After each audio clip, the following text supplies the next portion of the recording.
Khalaidan bismillahirrahmanirrahim. Innallaha wa malaikatahu yusalluna 'alan nabi. Ya ayyuhalladzina amanu sallu 'alaihi wa sallimu taslima. Sesungguhnya Allah dan para malaikatnya bersalawat kepada Rasulullah Muhammad sallallahu alaihi wasallam, maka wahai orang-orang yang beriman, bersalawatlah kalian kepada Rasulullah dengan sebaik-baik salawat. Sadaqallahul azim, maha benar Allah dengan segala firman-Nya. Bapak Ibu saudara-saudara sekalian, teristimewa yang kita hormati Ibu Menteri Kementerian Tenaga Kerjaan Republik Indonesia beserta Bapak anggota DPR RI Bapak Taufik Abdullah yang insya Allah dimuliakan dan dirahmati oleh Allah Subhanahu wa Ta'ala. Juga hadir di tengah-tengah kita Wakil Menteri Ketenagakerjaan, dan juga hadir di tengah-tengah kita yang kita hormati para Menteri Tenaga Kerja di zamannya Bapak Teo L. Sambuaga, yang waktu itu saya masih kuliah, saya termasuk, saya lalu lihat, oh ini menteri paling gagah di zamannya.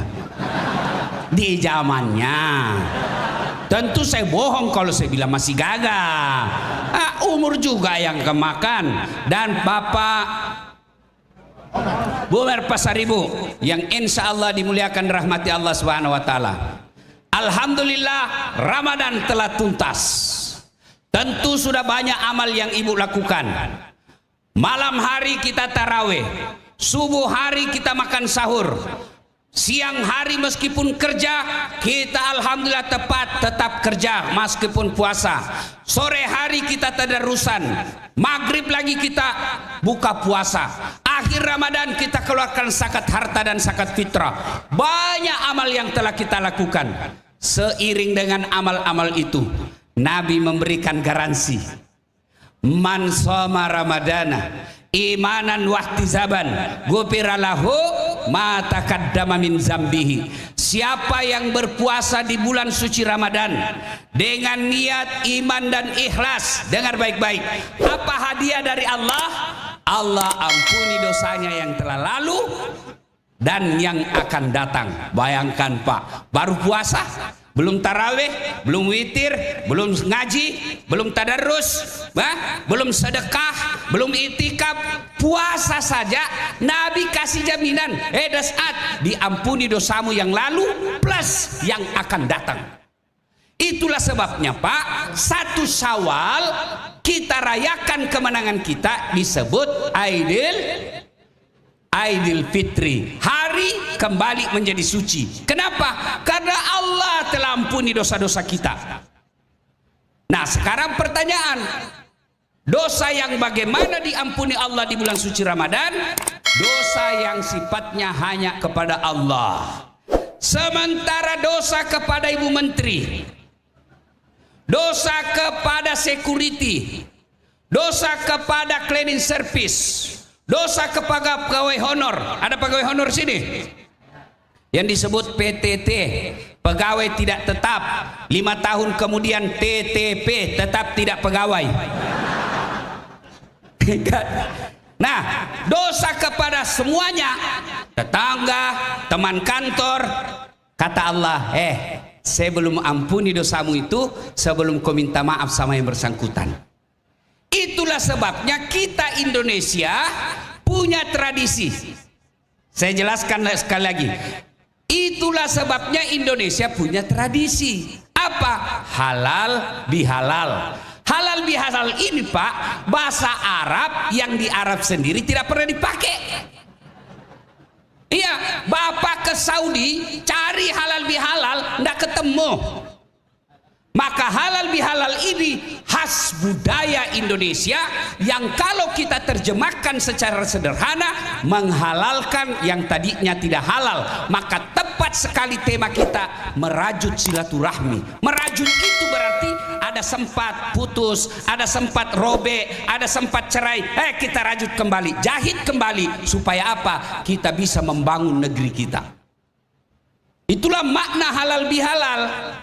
Merajut persaudaraan, menghalalkan yang tadinya tidak halal. Nah pertanyaan, kepada siapa berhalal bihalal?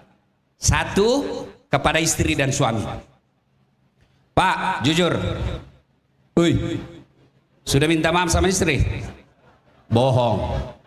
Paling minta maafnya juga tidak syar'i. Bu, maaf lahir batin ya. Oh, tidak begitu caranya, bos. Hei, suaminya Pak Menteri, suaminya Bu Menteri sudah minta maaf sama Menteri. Ini Bapak, Pak Kiai ini, Bapak ini makhluk langka, Pak. Dari hampir 300 juta rakyat Indonesia, Bapak salah satu laki-laki yang istrinya menteri. Kalau istri saya hanya ibu rumah tangga. Dan saya bisa bayangkan bagaimana tekanan seorang suami yang istrinya menteri. Masya Allah. Saya aja ibu, bohong, tidak ada orang jago depan istri, Pak. Bohong semua, Pak. Kata istri saya, Bu Menteri, apa dia bilang? Hei Ustadz, kau boleh singgah panggung di luar, kau boleh singgah mimbar di luar, kalau di rumah Hello Kitty. Hancur saya, Pak. Pak Teo Sabuaga ketawa juga, Pak. Bapak-bapak juga pasti, Pak. Mana ada orang tidak ada orang jago depan istri, Pak. Apa kita takut? Tidak. Saya tidak pernah takut sama istri saya. Cuma istri saya lebih berani dari saya. Ini. Belanda dan Jepang sudah lama meninggalkan menjajah Indonesia, tapi masih ada penjajahan di atas bumi kita, Pak. Mana buktinya? Bapak saya yakin kalau serahkan HP ke istri, Bapak bisa kena serangan jantung. Kenapa? Terlalu banyak Bapak tipu istri. Itulah sebabnya halal bihalal lah kepada istri. Bapak, mau tahu jagonya istri? Bapak gajinya berapa? Hah? Paling oke lah 7 juta. Apa bisa hidup di Jakarta 7 juta? Ada cicilan rumah, cicilan mobil, cicilan motor, biaya sekolah anak-anak. Kalau Bapak yang pegang itu 7 juta, saya yakin Bapak baru 4 bulan sudah stres. Tapi istri 7 tahun sudah jadi istri, 5 juta dia bisa kendalikan. Kenapa? Karena kalau uang suami sudah dipegang istri, susah keluar. Inilah ibu-ibu. Maka minta maaflah kepada istrimu. Dan jangan lupa, kalau minta maaf syariatnya: 1, jabat tangannya. 2, pandang matanya. Maka orang yang jabat tangan berhalal bihalal sambil menerima telepon, itu tidak diterima maafnya. Ya. Oh, enggak begitu. Kau biar tinggi sekolahmu, kau hina di hadapan Allah, kau tidak muliakan orang yang jabat tangan sama kau. 1, jabat tangannya. 2, pandang matanya. 3, senyum. Selama kau tidak senyum, berarti kau tidak maafkan dia. Apalagi kalau matamu melotot. Enggak. Islam senyum. 4, salawat kepada Nabi. Kenapa? Nabi informasikan siapa yang bertemu, lalu mereka berjabat tangan dan bersalawat kepadaku, tidaklah mereka berpisah setelah kecuali Allah telah memaafkan dosa di antara mereka. Maka selawat. Coba salawat, lu juga jangan yang asal ada. Salam. Enggak apa itu. Nah, enggak. Allahumma salli ala Sayyidina Muhammad wa ala ali Sayyidina Muhammad sambil senyum. Dan ini yang paling penting. Yang kelima, sebut judulnya dosamu.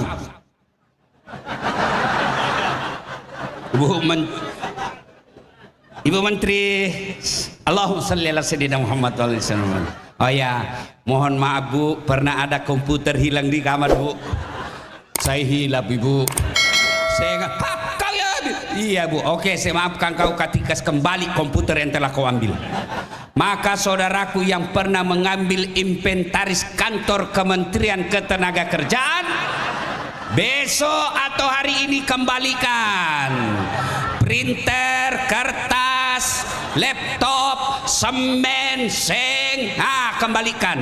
Selama kau tidak kembalikan, selama itu dosamu tidak dimaafkan. Dan kalau kau tidak kembalikan dan ajal menjemput, semua inventaris negara yang kau ambil disuruh pikul di padang mahsyar kelak. Mobil dam, mobil dinas yang kau ambil, horden di rumah dinas. Saya juga heran Bu Menteri, itu rumah-rumah jabatan di Indonesia kalau keluar pejabatnya biar gordennya hilang juga, AC-nya juga hilang. Ternyata bersekongkol dengan pengadaan rumah tangga. Kalau kau ambil itu, maka semua barang-barang yang pernah kau ambil secara batil disuruh pikul. Sambil menunggu namamu disebut untuk diadili. Kau pikullah semua barang-barang itu lewat security. Bah, ternyata bapak yang gambil, saya yang dipecat. Ini. Nah, jangan ketawa, saya serius ini bos. Halal bihalal bukan sekedar memaafkan saja, tapi kembalikan barang-barang negara yang pernah kau kuasai. Hah? Serius bos? Halal bihalal. Bapak-bapak minta maaf sama istri, sebut judulnya. Bu, maafkan saya bu. Kata istrinya, syaratnya menurut Ustaz Dasat, sebut judulnya. Apa maafmu? Anda enak bu, nanti kau marah lagi. Tidak, apa masalahnya? Maafkan saya bu. Apa masalahnya? Janji tidak marah ya? Iya, saya tidak marah. Maafkan saya bu, waktu saya dinas ke Manado ibu, aduh saya hilap ibu. Ada perempuan mirip betul sama kau bu. Aduh, saya hilap ibu, maafkan saya bu, saya hilap. Kata istrinya, tidak apa-apa pak, begitulah memang manusia biasa. Kadangkala kita hilap. Karena waktu kau hilap, saya pun hilap pak. Selesai saya ceramah begini, ada datang sama saya, dia bilang, masalah ini ceramahmu Pak Ustadz. Kenapa? Saya tetangga tentara. Terus waktu dia pergi tugas ke Papua, saya pacaran sama istrinya. Apakah setelah pulang nanti itu saya bilang, Pak maafkan saya pacar istrimu? Ya jangan cari masalah. Wah, bisa meletus kepalamu itu. Artinya kalau banyak risikonya Pak, diam saja.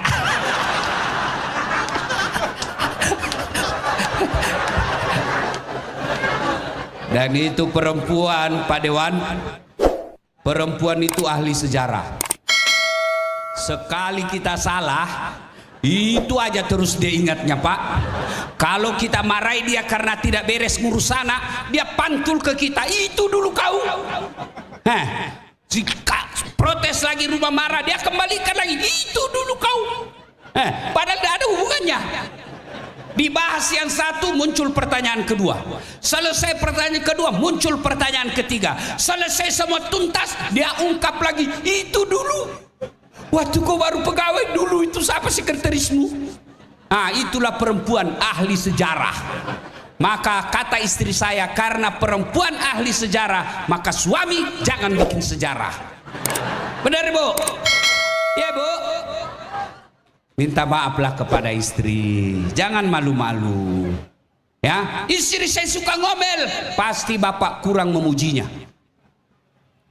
Bapak tahu enggak? Perempuan yang paling disenang ada dua. Satu, puji dia. Dua, berikan dia perhiasan.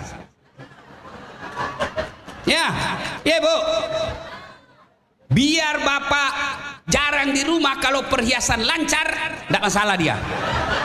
Itulah sebabnya ketika Al-Quran berbicara tentang hadiah bagi seorang perempuan di akhirat, Allah tidak mengatakan 7 bidadara. Kita laki-laki kan 7 bidadari. Perempuan tidak dikatakan 7 bidadara. Tapi apa yang Allah janjikan bagi perempuan soleha adalah perhiasan. Kenapa? Fitrahnya perempuan senang perhiasan. Maka berikan perhiasan. Mau bukti? Saya tanya. Ibu-ibu, biar suami tidak pulang, yang penting ada perhiasan. Nah, dengar. Biar suami tidak pulang, yang penting ada Nah, itu berarti kalau suami istrimu suka ngomel, bukan karena kau jarang di rumah, tapi kau jarang kasih duit dan perhiasan. Benar bu? Tapi ibu juga harus tahu, tidak ada suami yang tidak mau membelikan perhiasan suaminya, istrinya. Semua kami laki-laki mau memberikan berlian perhiasan kepada istri. Tapi apa boleh buat, rezeki bukan suami yang tentukan, tapi dari Allah Subhanahu wa Ta'ala. Karena ibu itu harus tahu bahwa rezeki dari Allah, maka bapak berikanlah perhiasan kepada istrimu, meskipun itu produksi KW1 atau KW2 atau palsu yang paling jelek. Kalau dia protes, bu, ternyata ini palsu, kau sampaikan, kau tahu gajiku tidak seberapa, daripada saya mencuri di kantor, saya cinta kamu, saya kasih kau perhiasan meskipun palsu, tapi hakul yakin cintaku dalam hatiku asli 24 karat. Benar Ibu? Satu, minta maaflah kepada istri. Yang kedua, ibu-ibu sudah minta maaf sama suami? Sudah. Maaf itu Bu, melupakan kesalahan. Iya, kan biasa kita diajari sama politisi di televisi. Ya, saya sudah maafkan, tapi proses hukum harus tetap berjalan. Bukan maafkan namanya itu. Kalau maafkan, selesai itu persoalan, tidak ada lagi lanjut-lanjutnya. Iya, itu yang disebut maafkan. Kalau ibu maafkan suami, maka lupakan kesalahan-kesalahannya. Ibu pikir gampang jadi suami? Malu juga kita itu kalau pulang kampung istri tidak pakai baju baru. Malu juga kita itu pulang kampung emasnya masih itu yang 10 tahun yang lalu. Dipikirkan bagaimana kau bisa dibelikan AC supaya kulitmu tidak rusak. Dipikir bagaimana kau dicicilkan mobil supaya pulang kampung kau bermartabat.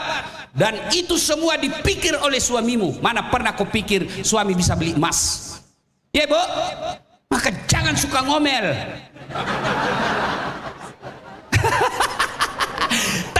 Saya bela kau hari ini. Saya tahu semua kau takut sama istrimu. Ada kawan saya Kapolres, dia cerita ke saya, Kapolres Pak. Dia masuk ke kamar Kapolres, dia marah-marah sama stafnya. Kenapa? Di dalam ruang Kapolres terlalu banyak tulisan dilarang merokok, no smoking, dilarang merokok. Karena Kapolres merokok. Dia marah-marah. Siapa yang tempel-tempel ini stiker ini, larang merokok? Siapa? Ini kantor Kapolres atau SPBU? Siap salah Pak, siap salah komandan. Tidak, siapa ya? Tidak ada yang ngomong. Siapa ya? Tidak ada, siap salah komandan. Oh, saya tahu. Pasti Ibu Kapolres toh? Iya. Kau takut sama Ibu Kapolres? Bapak Kapolres saja takut. Ayo, halal bihalal, lupakan kesalahan istri, lupakan kesalahan suami. Yang kedua, kepada siapa lagi kita meminta maaf? Kepada tetangga.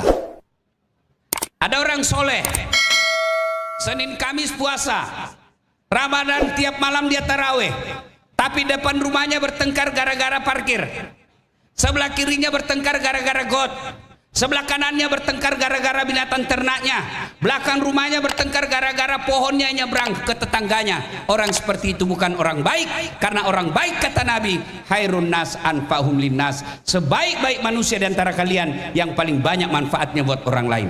Ada orang kita lihat di kantor, hitam jidatnya gara-gara sholat, dia terusan tiap hari, tapi egois, sombong, suka meremehkan orang, takabur bicara, melecehkan, seolah-olah dialah panitia hari kiamat. Semua yang berbeda dengan dia dianggap salah. Ada begitu? Ada. Saya aja dituduh-tuduh tidak sunnah. Itu kan di medsos saya pernah masuk, ada daftar Ustadz Sunnah 1, 2, 3, anda ada nama saya. Daftar tidak sunnah, saya nomor 5. Saya komplain, kenapa kau tuduh saya Islam tidak sunnah? Ustadz bicara-bicara sunnah tapi kau tidak pelihara sunnah. Maksudnya apa? Kau tidak pelihara jenggot? Ya mau diapa kalau tidak mau tumbuh? Iya kan? Nah, orang seperti ini muliakah di hadapan Allah? Tidak. Orang mulia meskipun sholatnya biasa, meskipun hajinya tidak, tapi karena baik sama semua orang, dia orang yang mulia di hadapan Allah. Nah, makna halal bihalal, minta maaflah kepada tetangga. Betapa pentingnya bertetangga, sehingga sampai Nabi katakan, kalau kalian bertetangga dan itu ruas rumahmu, pagar, ada kita punya tanam mangga, dan mangga yang kita tanam itu ranting dahannya nyebrang ke tetangga, pagarnya tetangga, maka yang nyebrang itu dari pagar haknya tetangga, halal dia makan. Mahasiswa saya ngomong, Ustadz, bagaimana kalau istrinya tetangga menyeberang pagar? Wah, itu lain pasalnya itu. Ya Bapak, saudara-saudara sekalian, makna halal bihalal adalah merajut kebersamaan. Pilpres telah selesai. 01, 02, 03 tidak ada lagi cerita. Sekarang saatnya 00. Ya, apa gunanya kita bertengkar selesai pilpres? Kalau para kandidat Tim sukses bertengkar di medsos, itu di medsos. Di Singapura dia ngopi bareng. Ibu-ibu, masih ingat Pilpres 2019? Masih? Siapa yang tanding? Bapak Jokowi dengan Prabowo. Siapa yang menang? Jokowi. Siapa menterinya? Satu paket lagi dia, Pak. Sekarang kalian masih bertengkar dari 2019. Apa namanya kalau bukan beleng-beleng? Kalau orang bertengkar Pilpres, kau tidak mau menerima perbedaan, maka kapan kita dewasa dalam berdemokrasi? Kepada Ibu Menteri, selesai Pilpres, yang tidak bersama dengan dukungan Ibu, jangan kasihan dimutasi. Ini kadang-kala kita pejabat berbeda pilihan dengan anggota dan staf kita, langsung dimutasi. Yang tadinya kepala dinas tiba-tiba menjadi staf ahli. Ahli yang tidak ada stafnya. Jangan, sudahlah, kita rajut kembali kebersamaan. Wa'tasimu bihablillahi jami'a wa la tafarraku. Berpegang teguhlah kau kepada tali persaudaraan agama Allah dan janganlah engkau bercerai-berai. Satu kali Nabi lagi duduk-duduk di masjid. Tiba-tiba Nabi bersabda, sebentar lagi akan muncul penghuni surga. Semua sahabat melihat ke pintu masjid. Siapa yang dibayangkan? Abu Bakar. Oh, bukan. Oh, Umar. Bukan. Oh, Utsman. Bukan. Ali bin Abi Thalib. Bukan. Ternyata siapa? Orang Badui, hitam, lusuh wajahnya, bajunya pun tidak karuan. Dia masuk ke dalam masjid. Dia kemudian duduk. Orang lihat-lihati. Kenapa dijamin Nabi masuk surga ini? Besok pun begitu. Nabi katakan sebentar lagi akan masuk penghuni surga. Orang bayangkan Khulafaur Rasyidin, ternyata masih orang yang sama. Penasaran Abdullah bin Mas'ud. Kenapa ini dijamin masuk surga? Maka dia datang ke rumahnya yang dijamin masuk surga. Assalamualaikum warahmatullahi wabarakatuh. Waalaikumsalam warahmatullahi wabarakatuh. Kata yang dijamin masuk surga. Masuk. Abdullah berkata, Tuan, boleh enggak saya nginap di rumah? Memang kenapa? Saya diusir dari rumah oleh istri saya. Itu dulu, Bu,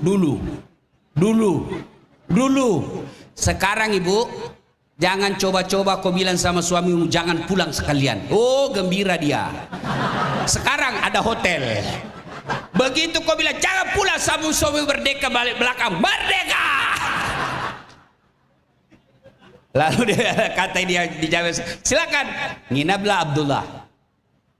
Malam hari Abdullah bangun salat tahajud, Pak. Ini orang cuma tidur. Pagi hari Abdullah salat duha. Ini orang cuma duduk-duduk. Sore hari Abdullah bin Mas'ud lagi tadarusan. Ini orang cuma santai-santai aja. Hari kedua juga begitu. Bangun Abdullah salat tahajud. Ini orang cuma tidur. Hari ketiga Abdullah punya kesimpulan. Ini orang lebih banyak amal saya dari dia. Dia lalu terus terang, Tuan, saya mau jujur ini. Apa? Sebenarnya bukan karena saya diusir dari istri. Apa? Saya mau lihat apa amalmu sehingga Nabi jamin kau masuk surga. 3 kali Nabi ucapkan itu. Saya penasaran, apa amalmu sih? Kata ini si jamin surga. Nggak ada, kau lihat Tuan, kau lebih banyak amalmu toh dari saya. Kau tahajud saya tidur. Kau sholat duha saya duduk-duduk. Kau tadarusan saya liatin aja kamu. Lebih banyak amalmu. Oh begitu, saya pulang. Pulang Abdullah. Belum jauh dipanggil Bu. Abdullah, tal. Ada yang saya lupa. Apa? Ada kebiasaan saya. Apa gerangan? Setiap saya mau tidur, saya selalu berdoa kepada Allah tiap malam. Ya Allah, maafkanlah orang yang menyakitiku hari ini. Ampunilah mereka yang mengkhianati dan menyakitiku hari ini, karena sesungguhnya aku telah memaafkan mereka sebelum aku tidur. Lalu Abdullah bin Mas'ud katakan, itulah yang menyebabkan kau masuk surga. Tidak semua orang punya sifat seperti itu. Maka ibu kalau mau gampang masuk surga, maafkan suami. Bapak-bapak kalau mau masuk surga, maafkan staf. Saudara-saudara kalau mau gampang masuk surga, jadilah insan pemaaf. Makna dari kisah sederhana ini, biar bapak ibu sholat ibadah mahdanya baik, hablum minannasnya rusak, kalian akan dipersulit masuk surga nanti. Kenapa? Terlalu banyak orang yang pernah bapak sakiti. Inilah makna halal bihalal, saling memaafkan. Poin ketiga, sekarang bagaimana cara berhalal bihalal? Berhalal bihalal paling efektif, menyambungkan persaudaraan paling efektif adalah sedekah. Tidak ada orang tidak senang sedekah, dan tidak ada orang senang orang pelit. Saya mau tanya ibu-ibu, senang menteri yang pelit atau dermawan? Tidak usah takut. Senang yang pelit atau dermawan? Dermawan. Bapak-bapak senang mantu yang pelit atau dermawan? Senang teman yang pelit atau dermawan? Senang tetangga yang pelit atau dermawan? Tuh dengar, tidak ada yang suka orang pelit. Bahkan orang pelit sekalipun tidak suka sama orang pelit. Dia udah dakor rumahnya pelit, padahal dia juga pelit. Maka saudara kalau mau menyambungkan persaudaraan, pernah bapak sakiti, kasih dia, transfer dia, pasti dia senyum. Kemarin saya salah sama kamu, Dek. Memang kau jelek sepatu. Minta nomor rekening. Oh iya Pak, boleh Pak. Sedekah itu paling efektif. Tapi sebagai kementerian, pegawai Kementerian Ketenagakerjaan, sedekah tidak mesti dalam bentuk duit. Berapa duit kita Pak? Sedekah kinerja yang baik. Itulah sedekahnya pegawai.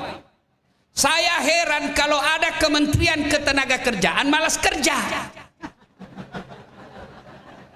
Gimana ceritanya? Kau Menteri Tenaga Kerja lalu kau malas.